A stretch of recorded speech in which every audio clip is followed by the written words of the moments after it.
This is the Joe Gaither Show on BamaCentral.com.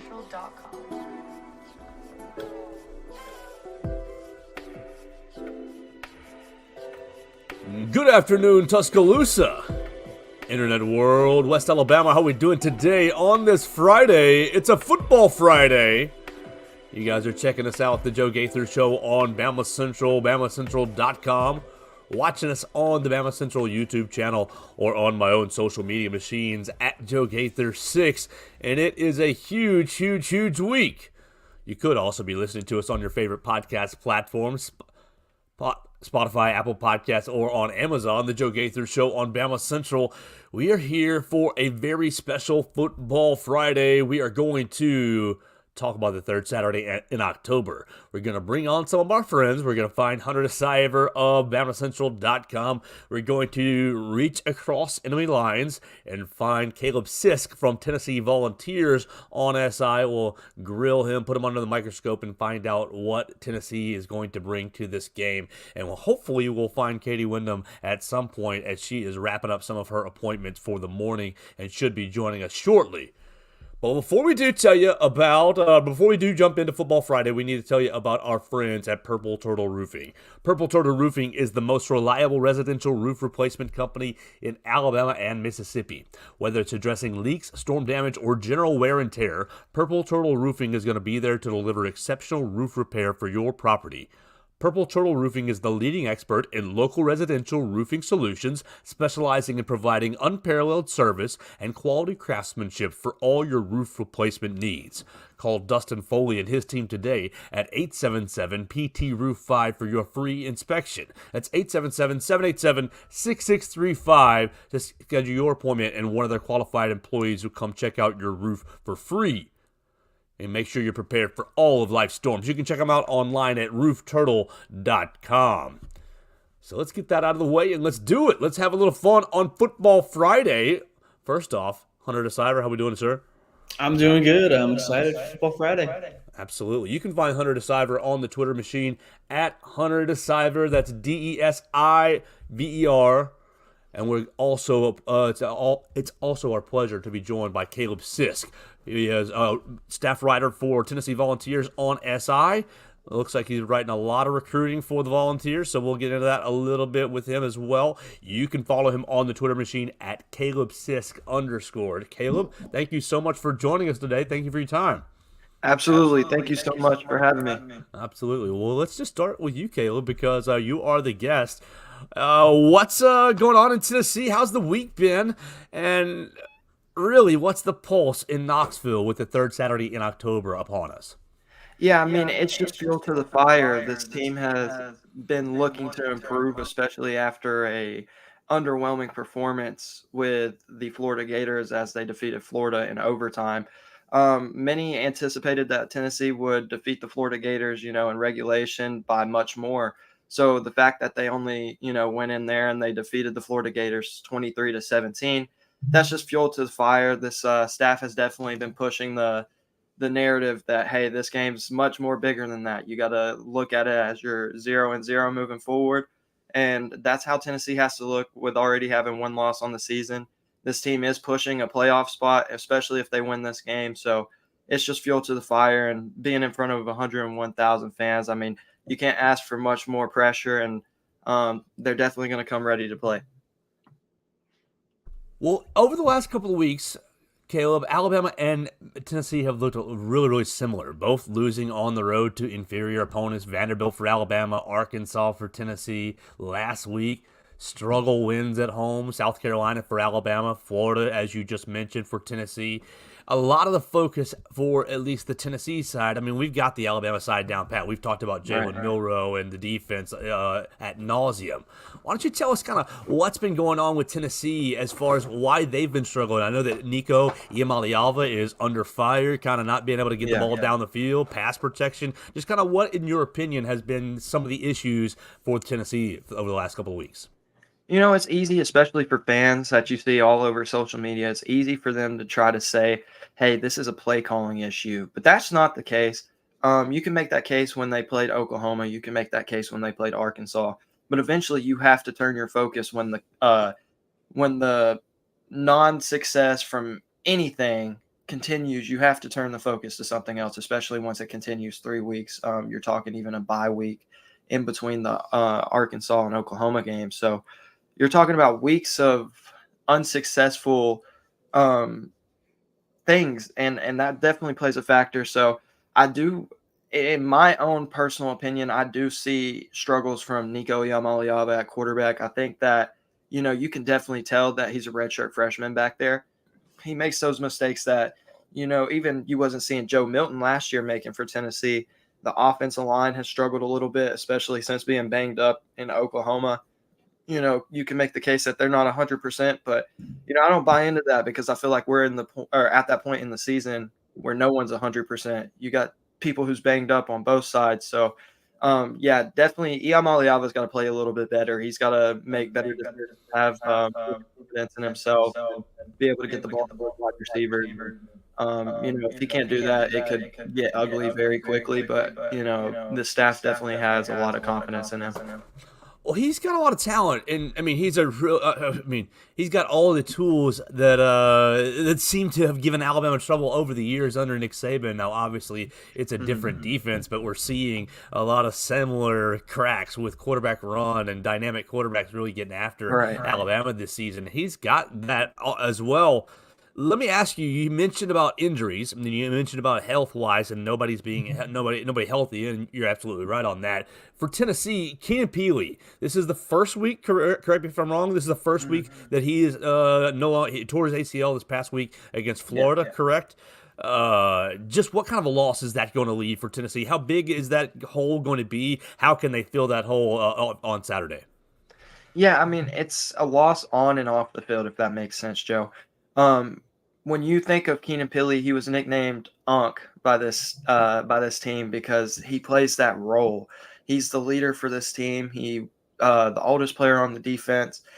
So losing him is already huge, and it's a big loss when you lose your captain, especially at the linebacker position, arguably the most important position on the field for defense. But you turn to Jeremiah Telander, who has been playing some valuable minutes already, despite Keenan Pili and Arian Carter already having those spots locked up. And Telander looked good against Florida, but you can definitely tell that Keenan Pili wasn't on the field.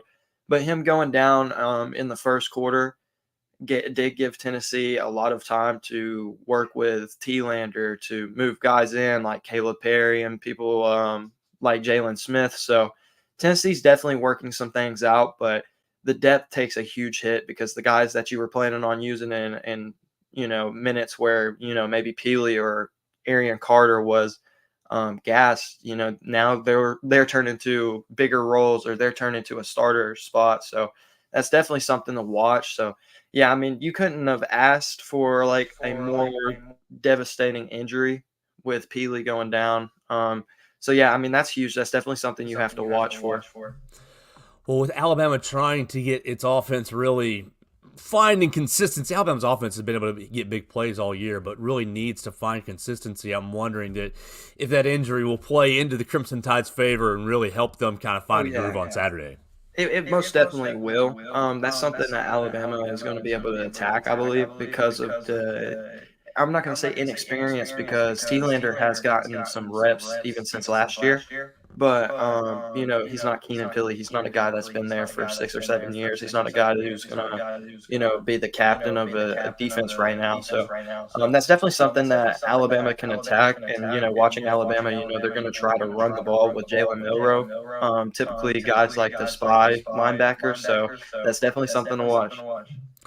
Caleb, I've got a friend who is a diehard Tennessee fan, and I love him dearly. But sometimes you watch games as an analyst and as a reporter, and you see things differently than you do as a fan. So I'm just going to ask you about a narrative that he's been throwing at me, and I want to know if it's true or not. Tennessee spent, you go into the transfer portal in the offseason, you get Lance Hurd from LSU, and probably, we're not dummies, spent a nice little NIL package on Lance Hurd to come in and play left tackle. He's been in my ear, can we bench Lance Hurd? Can we bench Lance Hurd? He's not worth his money, XYZ, ABC. Has Lance Hurd really been struggling? How has he assimilated to Tennessee, and how has really the offensive line performed? Yeah, I mean That's definitely like one of those comments that you would make like as a fan because you're getting irritated at the fact that things aren't going right. But it's not on guys like Lance Hurd or John Campbell. I mean, Lance Hurd has been banged up all season long. He's even on the injury report for this week, so that's something to watch. He's probable to play. So I mean, playing banged up, playing with injuries, he kind of just got himself from being injured and labeled as an injury to just playing hurt. So that's definitely something to watch. I think he helps Tennessee. Maybe that's just me personally. I think he definitely helps Tennessee, and it could tell whenever he was out against Oklahoma, you even had people coming from the blind side and strip sacking Nico. So, I mean, if I was looking at it in Tennessee's point of view, I definitely wouldn't want that happening. And I think Lance Hurd prevents that the most. So that's definitely something that Tennessee's hoping that he will play, and I think he makes this team better. We're talking to Caleb Sisk from Tennessee Volunteers on SI. You can follow him at Caleb Sisk _. He's writing a lot of recruiting and a lot of Tennessee football right there for those guys. We appreciate him joining us, kind of our brother-sister site. Caleb, let me ask you, big weekend in Knoxville. It's okay if you don't have like an exhaustive list, but really, what's the recruiting weekend look like in Knoxville for Tennessee? Oh, it's huge, Joe. I was taking a look at it, and this, they had a huge list against Florida, but this is definitely much bigger. You can anticipate, I would say, 95% of the commits being there, which is huge. I'm a firm believer that you have to recruit even through commitment until pen is to paper. Anything can change these days. A bunch of 5-stars are on campus. Zion Ely is back for the second week, apparently. That's a name that they're trying to get in. You got Emmanuel Ihaiancho, or however you pronounce it. I cannot pronounce it. Oh, I know it. Sorry if I mispronounced that. that. No, that's okay. Good effort. A for effort. You got tons of guys on campus. Definitely some targets that they are looking to get in. Isaiah Campbell, who is trending towards Tennessee despite not having a visit to Tennessee, will now be on campus. He's ranked 33rd in the nation right now, and he just recently decommitted from Clemson as Tennessee was pushing for him. So that's huge for Tennessee as they're trying to get another defensive lineman in this class. Got a couple commits. They've been looking at this linebacker who's committed to Mississippi State. His name's Austin Howard. They're finally getting him on campus. So tons of 2026 and 2027 recruits on campus that they're really targeting, and they definitely located their targets real quickly. That's huge because like I said, I think this class is rounding up for 2025. So 2026 is on deck, and they're really hitting that one hard, especially with Faison Brandon being committed. Well, we really appreciate Caleb Sisk hanging out and joining us, previewing the third Saturday in October. Just a couple more questions for his expertise. Caleb, 2 years ago, it's all pandemonium. 17 penalties for Alabama, and it's 52-49. You get a duck field goal over the goalposts. What's it going to be like in Knoxville if Tennessee wins this game? Will the crowd? Do you think another field storming is happening? Do you think the goalpost will come down, or was 2 years ago kind of a moment in the rivalry where Tennessee said we're back even. We're back even with Alabama. We don't need to celebrate in that fashion. Yeah, I mean, despite being an analyst, if you cheer for Tennessee whatsoever, when you see a moment like that, it's like, wow, like it's been a long time coming for Tennessee. So that was a huge thing. I think that does not happen because you won't ever have a moment like that again unless, it goes another 16, 17, 18 years. So I definitely don't think that happens, but I definitely could be proven wrong. I mean, it's still Alabama. Alabama's had Tennessee's number for quite some time. There's no denying that. I said the same thing about Florida. Florida's had Tennessee's number. So, yeah, I mean, I don't think it happens again. I think if Tennessee was to defeat Alabama, I think it will be more calm this time, despite there being playoff implications. How important is Dylan Sampson to what Josh Heupel wants to do on offense? He's everything, man. Dylan Sampson is the offense. I've truly believe I've been saying it for quite some time. I think you can make the case that Dylan Sampson's the top 3 back in college football right now. Obviously, you hear of guys like Ashton Jeanty, you hear of guys like DJ Giddens, but I think Dylan Sampson's up there with those type of guys in terms of talent. He can hit you both in the receiving game and rushing attack, and I think, he's going to make a play. He's not going to go down on first contact a lot of the time. So, he definitely bails Nico out a little bit when Nico starts to struggle. We've seen it against Florida. He had 3 rushing touchdowns, and I think that says a lot about Dylan Sampson. Well, Caleb, what do you think we're going to see on Saturday? I mean, we're kind of dancing all around it. Before we get there, I got one more kind of easy one. Is it a must-win? Because you look at both teams with 1 loss. Is this a must-win for both squads? That's tough to say because, with it being a 12-team playoff now, and 12 seed, I believe, is guaranteed to a group of 5. So you're looking at, you got to get one of the top 11 seeds unless you're conference champion, and you get one of the top 4 seeds. So it's definitely something that is a little bit tricky. Definitely believe that, a team like Alabama or a team like Tennessee could get in with only 2 losses. As for Tennessee, Tennessee's kind of in a must-win situation, but they also have Georgia coming up. So if they can defeat Georgia, and even if they lose to Alabama and defeat Georgia, I think you can't leave this Tennessee team out the playoffs. Vice versa, if they defeat Alabama and lose to Georgia, cannot leave them out the playoffs. It's a little bit tricky if you lose both of those games, but hey, I mean, as for Alabama, if they win this game, I don't think you leave them out, especially if they win out. There's no way. Well, we've been hanging out with Caleb Sisk, and I really appreciate your time. Check him out, Tennessee Volunteers on SI. Win, lose, or draw, you're going to be wanting to check out the Tennessee page on SI as you want to see the other side of the coverage. Follow Caleb Sisk at Caleb Sisk _. Caleb, final thoughts on what do you think happens on Saturday? Yeah, and once again, thank you, Joe, for having me on. Thank you. It's a blast. Would love to come on for a recap or something. That would just be awesome. As for final thoughts, man, I really think this is going to be a great game. I think it's not going to be, one-sided. That's typical, especially in the past, 20 years. Bama's going one-sided, even if it takes them a half to do so. I think Tennessee walks away with it, though. I do think Tennessee walks away with a 3 to 10 point margin. I think the Neyland Stadium effect is definitely going to play a factor. If this was in Tuscaloosa, maybe a little bit of a different story. But just like you said, they're kind of on the same page right now with struggles. So it's just who can get over their struggles more, and I think it'll be easier for a team at home. Caleb, thanks so much for joining us. We'll look forward to your coverage over the rest of your weekend, man. Thanks for your time. Thank you, Joe.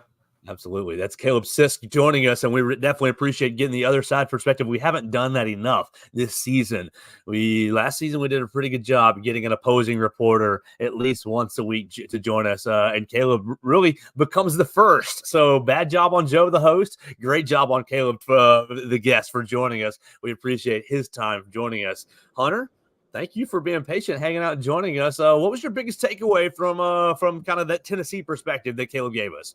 Well, I mean, it's something we've discussed all week is that Dylan Sampson is the offense, to quote him, and he's absolutely right. This guy he's got double-digit touchdowns already, and my biggest thing that I'm going to be talking about on this show is how Alabama needs to stop these kind of short 3 to 4 or 5 yard gains, and that's going to be very, very difficult if Sampson's in the backfield. Well, let's before we jump into Tennessee with you, Hunter, we haven't had you on since last week. Let's just take you back to 6 days ago. We're hanging out in Neyland Stadium thinking, oh, Alabama's up 14-0, and all our questions are getting answered. This bad boy's rolling. Everything's back on track. And then one of the worst end of halves I have ever seen in Neyland Stadium led to a very dramatic second half. That was my perspective, and I've spent a lot of time talking about it. I'll just set you up right there. How did you endure or receive the Alabama's 27-25 win over South Carolina? Yeah, I mean, based off the end of the half thing, when we discussed instant analysis, our article video right after the game, I was talking about how the end of half safety and interception created a huge momentum swing for South Carolina going into the locker room. And then the big thing I touched on, and I said it maybe 2 seconds ago, was they kind of took the script out of Vanderbilt for their first drive of the third quarter, where they just went for these 5-6 yard gains every single play. And they went 5 for 5 on third down, and that fifth third down conversion was a touchdown. And that kind of created like even more of a momentum shift for the rest of the game. Obviously, it was kind of a very sloppy second half, but that was really the big thing that it came down to. And we're finally joined by our friend Katie Wyndham, wrapping up all her appointments, scooping all the scoops, letting you know who's going to play and who's not going to play. You'll have to wait till tomorrow to get that information from her. Katie, how are you doing today on this Football Friday? Pretty good. Better now. Had a little bit of a hectic morning where, I knew I was driving us to Knoxville this weekend. My car had been acting a little weird, so I decided I was going to go get my battery tested this morning, and the car wouldn't start, which, last night at my community group, we talked about it, and nothing's too small to pray about. And, it didn't get miraculously fixed, but the prayer was answered by this little sweet man next door that was working on construction that came and helped me clean the battery and helped it get started with because originally it wouldn't even jump either. And so I was like, this is just going to be a nightmare having to get it like roadside assistance, but got it jumped eventually, went and got a new battery. We're good to go for Knoxville now. So now I'm a little behind on finishing packing and laundry, but we'll get up there. We're in no rush. Game's not till tomorrow. Look at God getting you over the hurdles. Amen to that. Amen. Well, Katie, we just finished with her friend Caleb Sisk. He kind of gave us a Tennessee perspective, talking about their struggles and maybe some of the ways that they're going to overcome their struggles. We just turned to Hunter, who kind of outlined his perspective last week, with Alabama still leaving a lot of those questions out there. I'll just open it to you from the football side of things, and please follow Katie Wyndham and her coverage at Katie Wyndham _. With the result from last Saturday, how much further have you taken the questions in your mind about this Alabama football team, or are you pretty much at the same spot, that you were walking into Saturday's game against South Carolina? I don't know. That's a good question. I think I'm pretty much like in the same spot as before the game, and that I think what Hunter was just hitting on with those last 2 minutes of the half were not. It was kind of like the last 2 minutes were like a perfect storm of everything going wrong. And then the beginning of the second half was just them not executing and not being able to get off the field, which was obviously the biggest problem against Vanderbilt. So, yeah, this team is hard to figure out, because since that first half against Georgia, have they looked great? No. But they did look great, fantastic in that first half. And so I think we've seen the peaks, and I think we've seen the valleys. And then Joe, me and you kind of talked about this yesterday when we were recording something, but it wasn't like on air, about, I feel like there's been a lot of discourse or discontentment this week with how Alabama played after a loss, and how, in the past they would have been all fired up after a loss and just come out and killed somebody. And you don't really have to go back very far in history. In fact, you can go back to last season under Nick Saban, where they lost to Texas in week 2 and then played like crap at USF in week 3. And everybody's, weeping and gnashing of teeth about, oh, this team is horrible. This is the worst Saban team. And then y'all remember what ended up happening with that team? They won the rest of their games, won the SEC championship. And what happened the next week after the USF loss, after the second week of more consternation? Yeah, you named Jalen Miller the starter, but do you remember what happened in that Ole Miss game? Right, yeah, they're playing a ranked Ole Miss team. They rebound, they play well. So, no. I mean, they win, but you walk into the locker room in that after that first half, where Nick Saban that was one of the most fired up times. He's dressing down Tommy Rees because you're fumbling at the goal line and you're going into the locker room down 14-10 at halftime. Like, you eventually won that game against Ole Miss, and yeah, Jalen Miller will win. But like, to your point, Katie, the response last year to the loss to Texas, not good. Yeah, and so like, and that was even the only game we had seen last year before Texas was, who did they play the first game? Middle Tennessee. Yes. Like, they had, like, we didn't really know anything about, we hadn't seen anything from that team to show us, oh, they can be great. We've seen that this team can be great. We saw it against Georgia. And Georgia, like, yes, Georgia has struggled some and not looked as good as they have been. I don't think they are as good as they've been the last 3 years, but they're still Georgia. They still, there's the stat going around the past this whole week that they've won their last 50 games except for against Alabama or whatever the stat is. So it's like they're still Georgia, and Alabama beat them and played really well in the first half, got up 28-0. And yeah, I guess you could say there's some fluky things that happen, but I don't think that that's a fluke. So we have seen what this team can be. And obviously this Saturday is going to be a big we're going to find out for more. Is this team for real? Are they really a playoff contender? Because I think if they win, it doesn't lock up a spot, but it puts them in a really, really good position.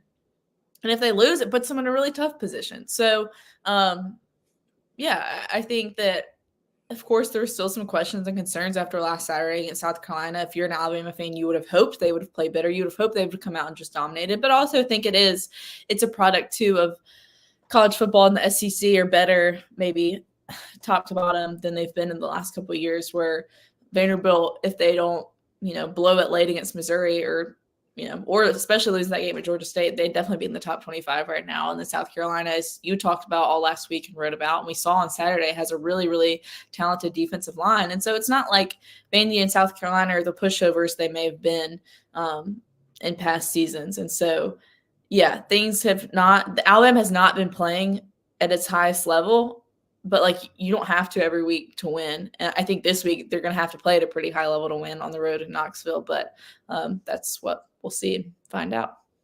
That's exactly what we'll find out. And Hunter DeCiver and Katie Wyndham will be covering it for you right there at BamaCentral.com, driving up to Knoxville in just a little bit.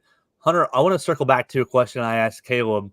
I asked him if this was a must-win game for both programs, and I'm piggybacking off of Katie's kind of last paragraph, final thought or two. With this game, you've both lost one game. The SEC championship, 3 undefeated teams going into this weekend in conference play, A&M, Texas, and LSU. Now that's going to change as you continue to go. But Hunter, just take it. Is this a must-win game for both programs? It's tough because I feel like I don't really know Tennessee's schedule for the rest of the season, but there's probably not many other opponents that are as good as this team. And so both teams should hopefully – I shouldn't say hopefully, but both teams will likely win out after this game. But we go. I'll answer your question real quick in 30 seconds. Versus Kentucky, versus Mississippi State, at Georgia, versus UTEP, and at Vanderbilt for Tennessee. All right, yeah. Georgia's obviously going to be a challenge, and obviously potentially Vanderbilt. But we're in a 12-team playoff now, so you can afford 2 losses. However, 12 might seem like a lot, but it really isn't. There's a few other conferences out there with plenty of teams that are capable of getting in, and then you got a non-group of 5 team that's going to get, or a non-power 5 team or power 4 team that's going to get in. So that takes up a spot immediately, and then you have the 4 conference winners. Then you have 7 spots left, and probably 3 of them are going to be in the SEC, maybe 4. So, and Texas is already probably going to be one of them. So, to answer your question, it probably is a must-win game because the field gets smaller and smaller when you really think about it. I think you make the exact point that, we didn't talk about it. It's not on our notes, but people think a two-loss, you'll be fine. You'll get into the playoffs. But you put yourself basically into the bubble, and you put yourself into a resume stacker and who's got the best wins. And yeah, your win with Georgia, over Georgia is a great win, Alabama. It really is a great win. But objectively speaking, we recognize Vanderbilt probably stronger than normal, but that name on paper is an ugly loss on paper, a disgusting loss on paper. And so you lose to Tennessee, then it gets into, you basically invite the conversations, you invite the holes, you invite the scrutiny. And same for Tennessee. Yeah, Caleb is absolutely correct when he says Tennessee can lose this game and go down to Athens and beat Georgia and get into the playoffs. That would probably take Tennessee into the playoff. But if you're Tennessee, are you really wanting to stake your playoff chances on having to go into Athens and winning? I don't think that you do. And so it raises, in my opinion, the desperation for this week, Hunter.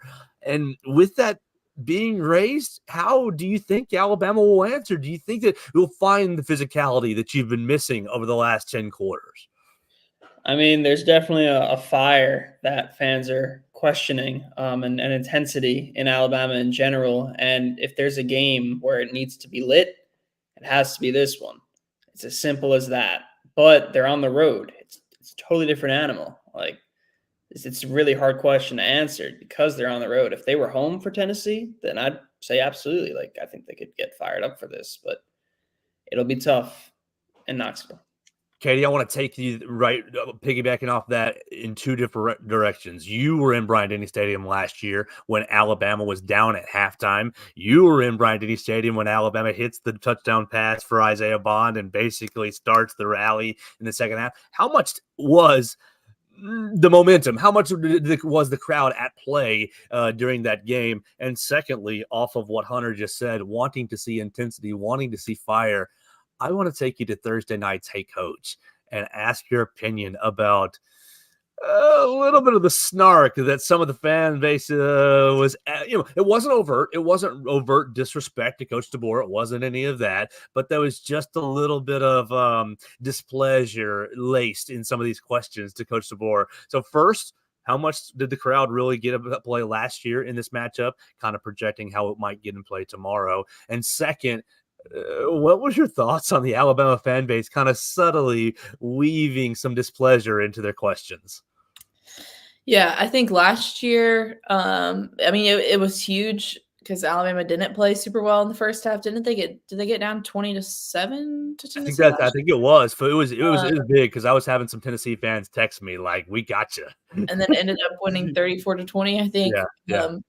So I think shut out Tennessee in the second half. Then you have the big Jahad Campbell scoop and score that kind of sealed it in the fourth quarter. And yeah, that moment was one of the loudest I'd heard Bryant-Denny in a while. But to the point of like passion, I think this team hasn't really had an issue.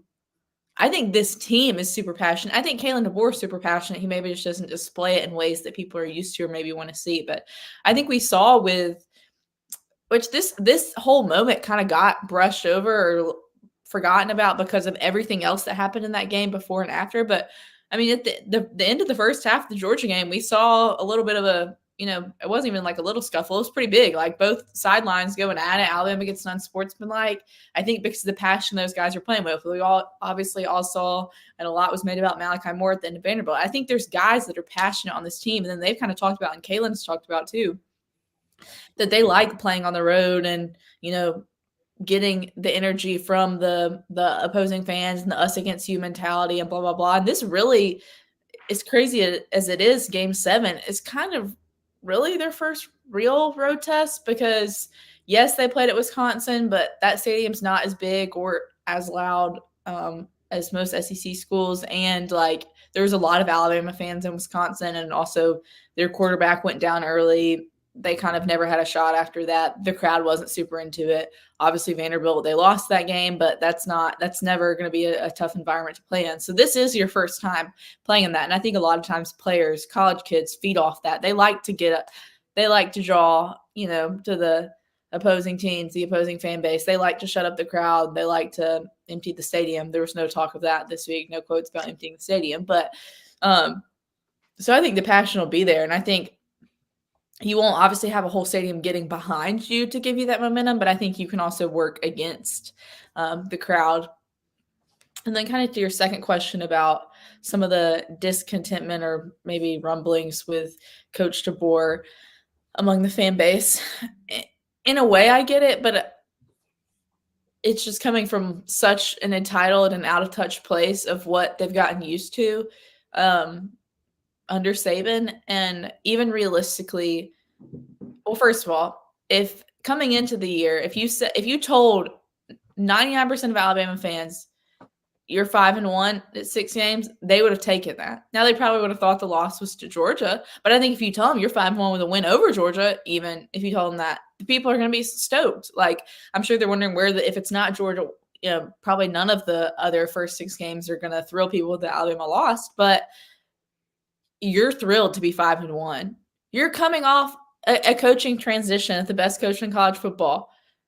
And it's not, yes, you retained a lot of players, but there's also a lot of transition among the players and the staff. And it's obviously a new head coach, new system, all that stuff. So I think you would have taken 5-1 before the season started.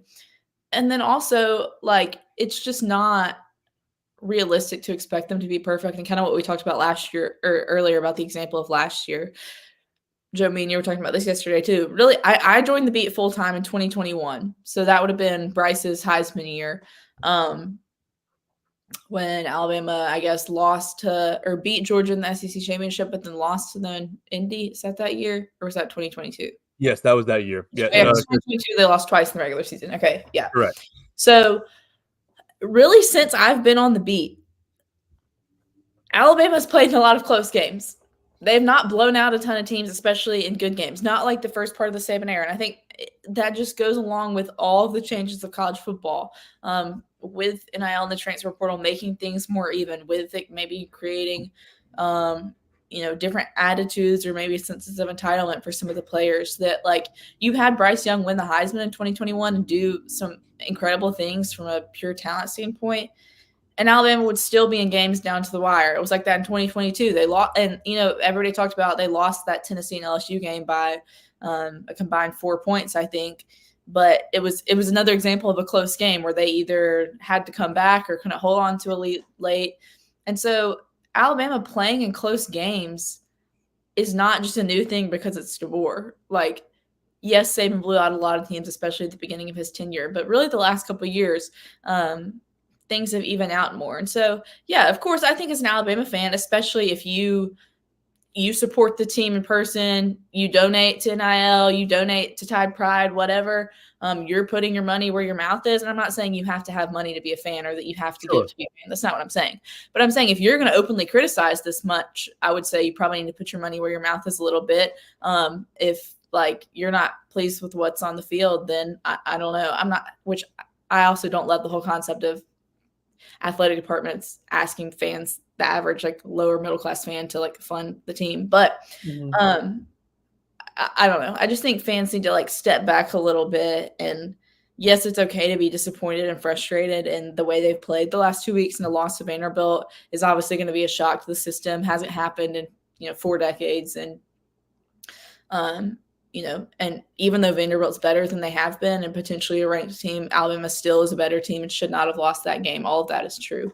But I think some of the discontentment fans have with DeBoer, and even going back to what he's wearing or his demeanor or whatever, it's like, it's kind of like, who would you want instead of him? If you go look at our YouTube comments, there's tons of people that's telling, go be ready to look for a new job, buddy, to all the defensive coaches and, like, on K, and it's just like, who do you think you're going to get? There's only so few coaches out there that have won a national championship. Bear Bryant. And they're not coming here. Kirby's not going to come here. Dane Lanning's not going to come here. It's Bear Bryant. He's coming. Yeah. So, sorry for this answer being so long, but I think, okay. But I think this Saturday we're going to see an extreme overreaction either way. It's either going to be they win, they're great, he's great, they're going to be in the playoffs, or if they lose, this isn't the right guy for the job. Which I don't think that's fair either way, because this is going to be a top 15 game on the road, rivalry game, programs that hate each other, that both really need to win, like y'all were talking about earlier. So, but that's what sports is all about, is an overreaction, and we, not to say we don't do that either, because we do sometimes, but. Oof, I struggle with that myself. Absolutely. Hunter, I got one more concept for you that I want your comments on or thoughts on, and then we will get into our picks. I just looked at the slate. It's a terrible weekend outside of the conference, but oh boy, you better keep all your TVs on the SEC this week. Hunter, my last topic or conversation for you is something that Katie, she was talking transition in part of her answer, talking about the transition in part of her answer. And it made me think about the defensive troubles and the defensive issues that Alabama has faced this season. And you get a lot of people saying, oh, they're just not trying. Oh, they're just not giving good effort. And I don't know that that's really fair or the case. And then you see, okay, Malachi Moore make a bust on 4th and 9 this past week. And I don't think it was an effort issue. I think in the previous scheme, in the Nick Saban scheme, he probably would have been taking the route that he took instead of taking the route that he left open. So with all that kind of window dressing, I just want to ask you, how much of the defensive struggles that we have continually seen through the year, how much are they at the feet of just these things take time, the transitions take time, or can it be explained? I mean, is it a more dumbed down answer to they're just not trying, or the coaches just aren't good, or the scheme's not? How would you boil down the defensive struggles? No, I mean it's none of that. Like it's not about the scheme or the coaches or they're not trying. It's just simply put, opposing teams are kind of figuring it out how to go against the Alabama defense. And I feel like a broken record that I've said this a few times already on the show, but it's not like when other teams try and go against Alabama, you try and go for these long balls, you try and super risky plays because they don't really have much to lose.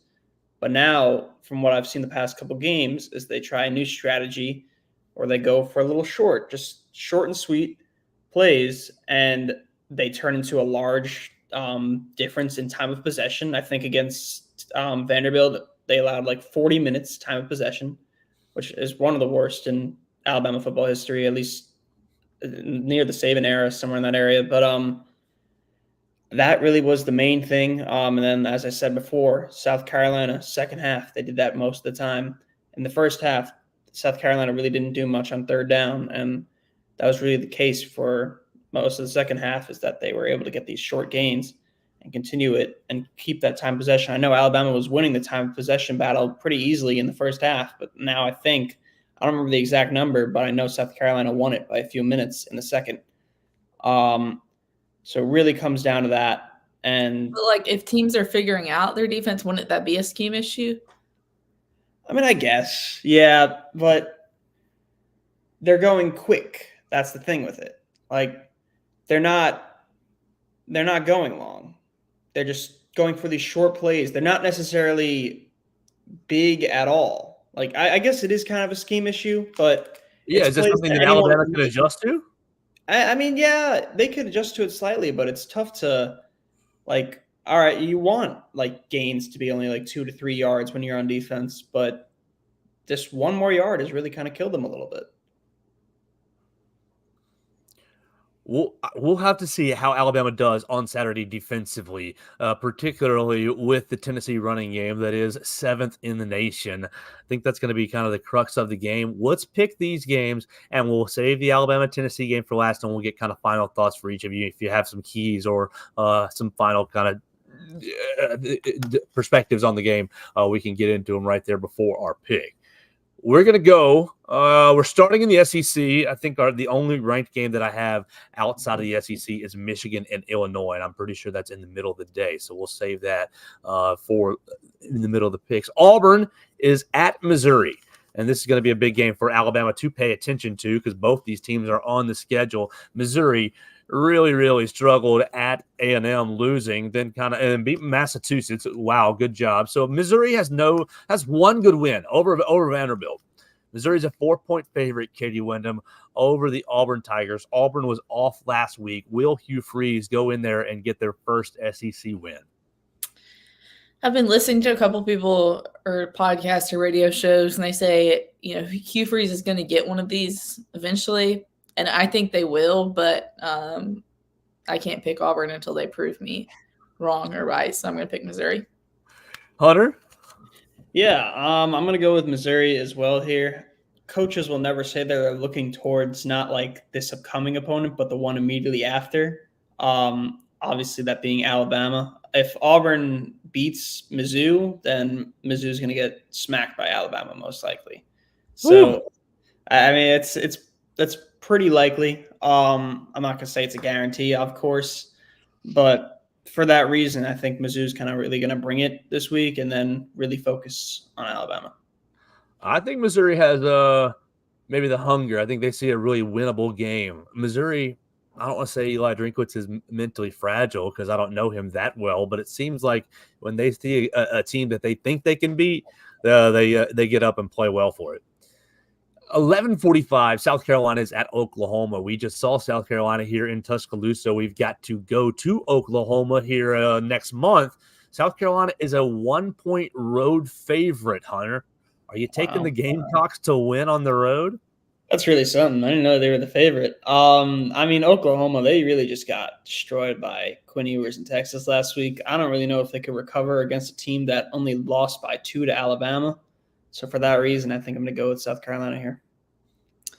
Yeah, I don't know enough about it. Does Oklahoma still have all those receivers out, or are they back?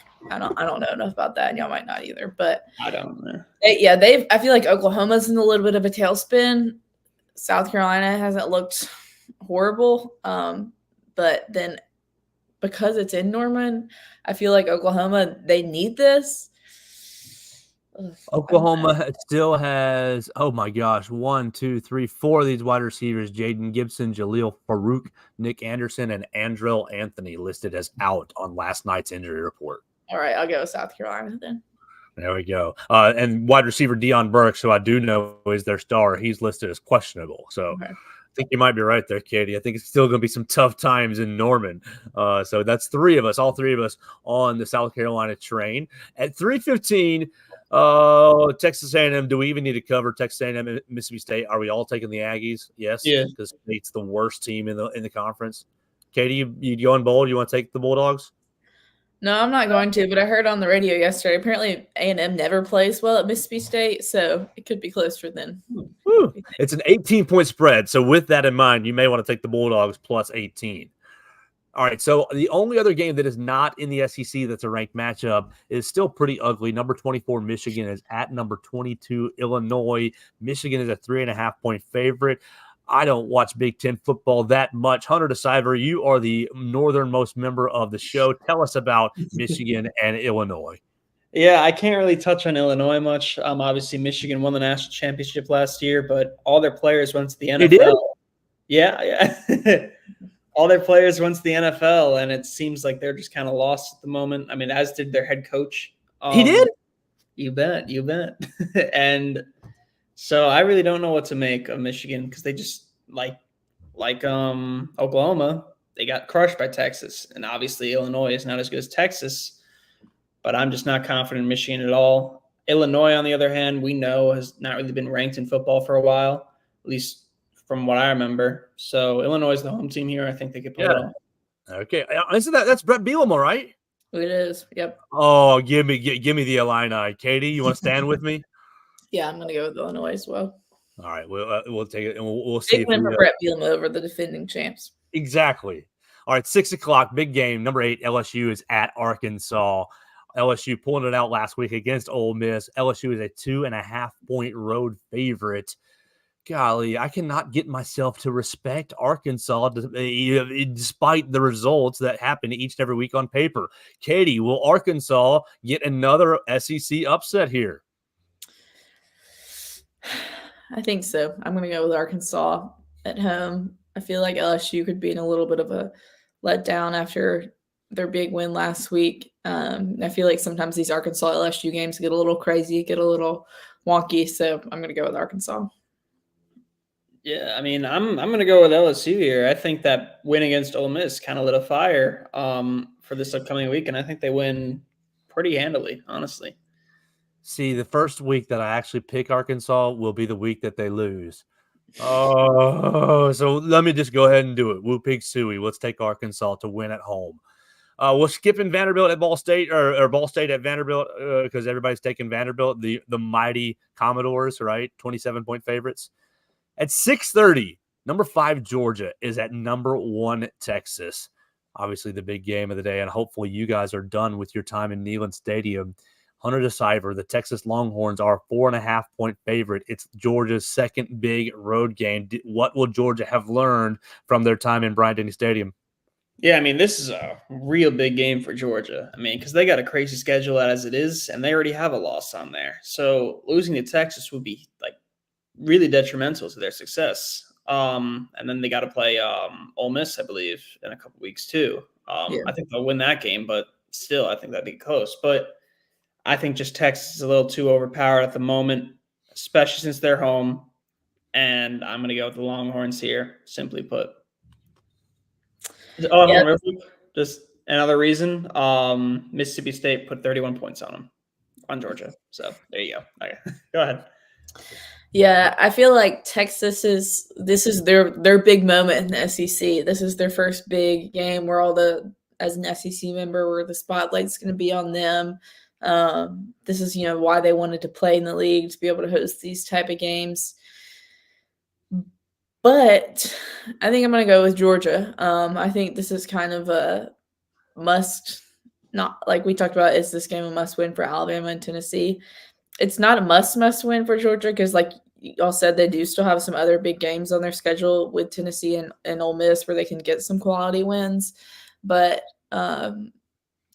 I don't know. I feel like they're not going to be fazed by the environment necessarily because they've already played at Alabama and they're used to playing in these big games and winning these big games. And Texas, if I'm not mistaken, has not really played anyone great yet. It's kind of like anyone. when Ole Miss finally played. Well, actually, they lost to Kentucky first. But a lot of times this season we've seen when a team finally plays someone that's good, they're getting punched in the mouth a little bit. And Georgia is not as good as they have been, but they still have a lot of talent. So I'm going to go with Georgia on the road. I really love and appreciate your boldness because I think it's very obvious. Like all the obvious picks are taking Texas. Not that it is an obvious pick. I think it will be a very close game, and I think it will be a really, really intense game.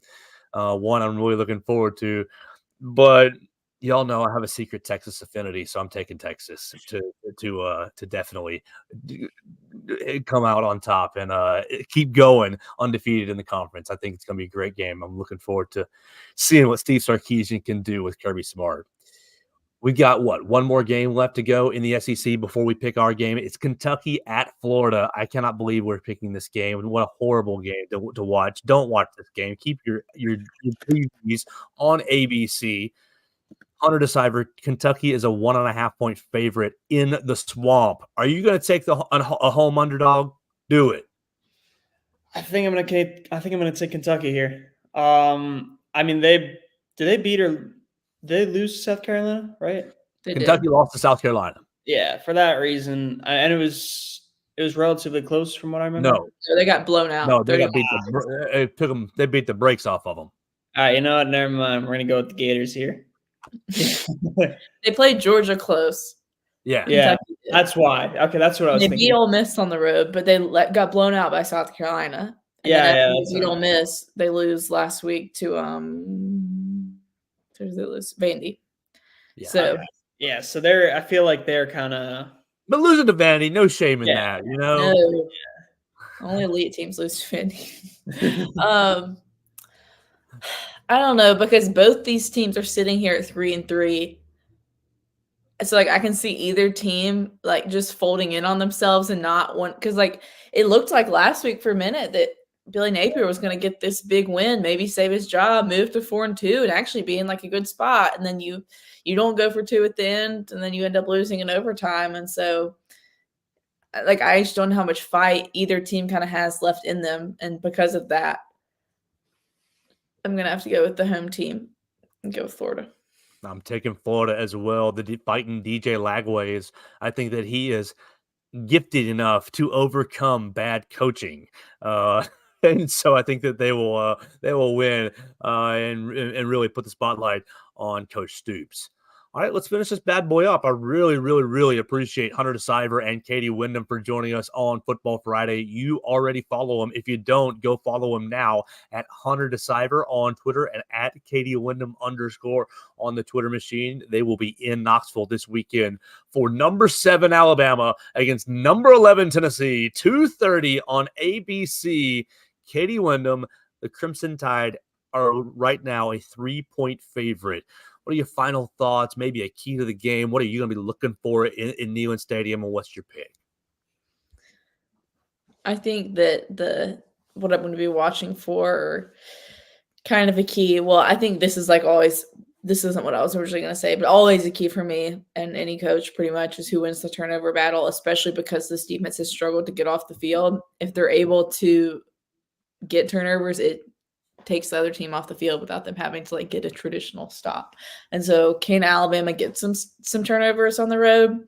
Can they keep control of the ball and not turn it over themselves? I think we're halfway through the season. We still haven't seen Alabama score a non-offensive touchdown. Can they have that to spark a big play? They had one last year against Tennessee. They had one in Knoxville in 2020. So, can that happen? I think, you said it's a 3-point spread. I tweeted after the game last week that Graham Nicholson has attempted 2 kicks this year. So if you get last time at Tennessee, Will Reichard, who's your, all-time leading scorer, misses a kick at the end that sets up Tennessee being able to win.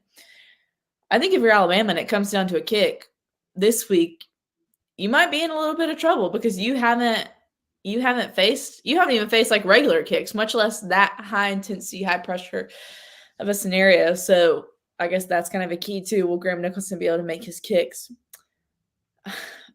It's tough for me to pick this game because the last weeks I'm like, oh yeah, Alabama will cover it. Nope, hasn't covered the spread. But then I do think this team has maybe showed a tendency, whether they intend it or not, to kind of play up to the competition. And so I think that they're going to come out and play fast. I think actually, okay, sorry for rambling. My big key is, Joe, we talked about this yesterday. I think if Alabama gets the ball first and scores and gets the lead and never falls behind, I think they win. Well, obviously, if you never fall behind, you're going to win. But I think if you have the chance to get ahead, I think they're going to win. So I think that's going to be kind of my key. But I will pick Alabama to win. Hunter, before you start, 45 yards, Graham Nicholson, one kick, 3 seconds left. Make or miss. And you got to bank on the Luke Rosa winner from last year. To make you got stoned. Trailing by 2 points, or is it a tie game? Yeah, to win. Like you're trailing. Obviously, he's had a small sample size of kicks, and obviously missed one of them. But I'm banking on how he played last year to do this one kick. Oh, I like your stones. I appreciate your conviction. Continue. Yeah. Final thoughts on the game, key maybe for you, and your pick. Yeah, I mean, obviously, I said the defensive key is to eliminate the short gains, but one way to do that, because obviously the time of possession battle is so important. Last few games, Jam and Justice, they kind of start with a few carries to open the game, and it's worked offensively. They get in the end zone and they take a lot of time off the clock. But then in the second half, they kind of just both disappear from the game plan. And I think just sticking with them, both of them, could really be a key here. And if they do that, I could see Alabama winning it. But if they do what they have for the last couple weeks where first half they use them, second half they don't, then I could see it going Tennessee's way. So what are you picking? I think we can't play a Spence game here. All right. I think I'm going to have to go with Tennessee here. I think them being the home team here is also very crucial. Whew. All right. I think that we've had a lot of fun this week covering the third Saturday in October. We want to apologize again to everyone for having some tardiness with our episodes and appreciate everybody for their patience. We did get them all in. We got all 4 in for the week, so that's great. Katie and Hunter, I'm not jealous of y'all one bit. They're going up to Knoxville in about an hour. I get to sit on my fat rear end and watch all the football on my own screen with the dog, away from the madness. I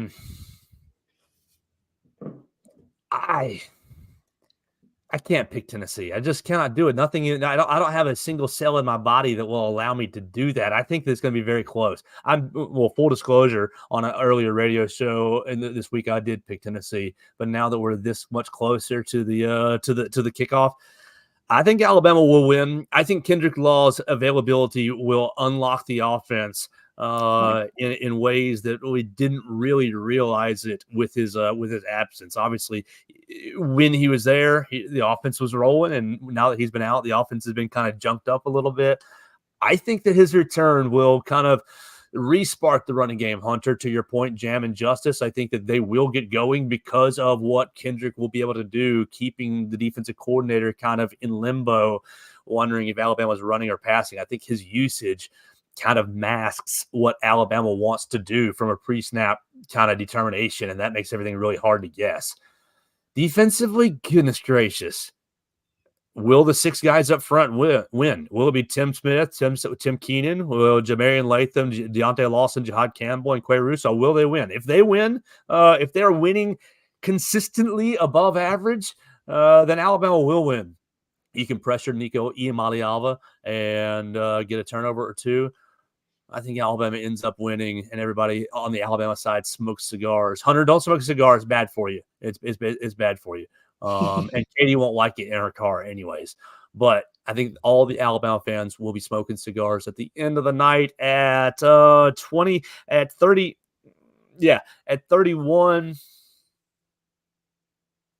31-25, 31-24 is kind of what I'm feeling. Yeah, that's kind of what I'm feeling.